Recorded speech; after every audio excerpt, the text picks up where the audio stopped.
Here are your Court News Ohio top stories in 5 minutes.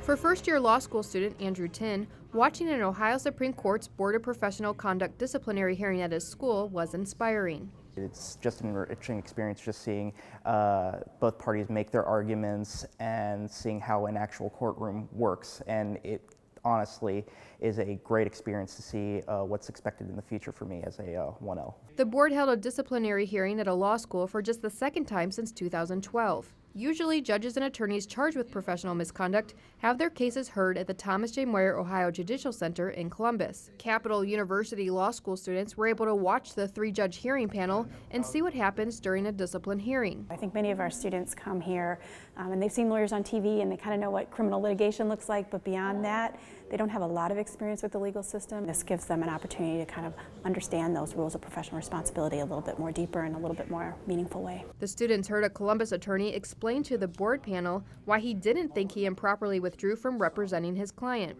His client, who was hit by a car while crossing the street, also claimed his attorney failed to communicate with him in regards to timely refiling his lawsuit. It makes me think how one's due diligence is crucial and paramount to one's own practice of how an individual handles every single one of their cases, and every single case must be handled with the most amount of care. Heidi Dorn, counsel to the board, said observing the hearing in action gives students a better understanding of ethics in the legal setting, which she hopes means they won't end up before the disciplinary board someday. The more knowledge students have and the more understanding of the ethics rules, I think the better lawyer they're going to be, because they'll have that and can hit the ground running versus trying to learn it after they've made a mistake. Dorn said the board would like to continue to promote ethics with its outreach efforts and hold hearings at other law schools across the state.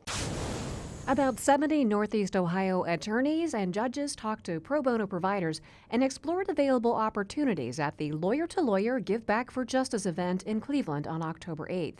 Give Back for Justice encourages new lawyers and their mentors who participate in the Ohio Supreme Court Commission on Professionalism Lawyer to Lawyer Mentoring Program to get involved with pro bono activities in their area. The Lawyer to Lawyer Mentoring Program matches attorneys who were recently admitted to the practice of law with more experienced attorneys to elevate the professionalism and success of Ohio lawyers. This is the first of many Give Back for Justice events planned across the state.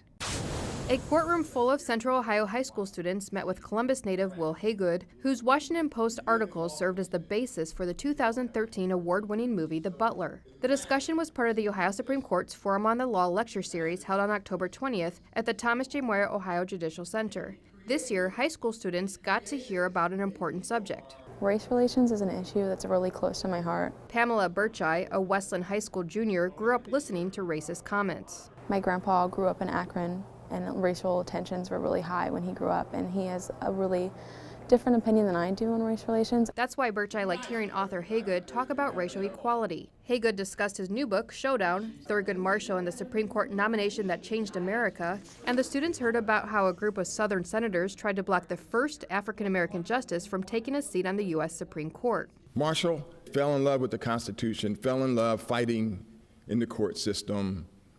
He loved students, books,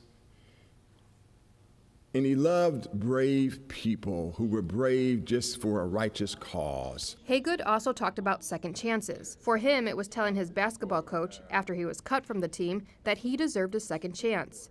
Haygood ended up making the team. Marshall's second chance, Haygood said, was graduating at the top of his class at Howard University School of Law after initially being rejected from Maryland University because of his race.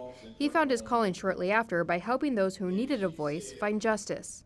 In Marshall's mind, the truth needs no defense. Equality is important. Opportunity is important. And so Thurgood Marshall went to work for the NAACP. When Birchai goes back to school, she'll let her classmates know what Haygood said about equality and justice for all. He mentioned a lot about how it doesn't matter what color of the skin you are, it's what you do with it, and I think that I would bring back, like, good character is what makes a person, not the color of their skin, and I would just bring back, just treat everyone equally. That's a look at Court News Ohio's top stories. Visit courtnewsohio.gov for the latest headlines on Ohio's courts.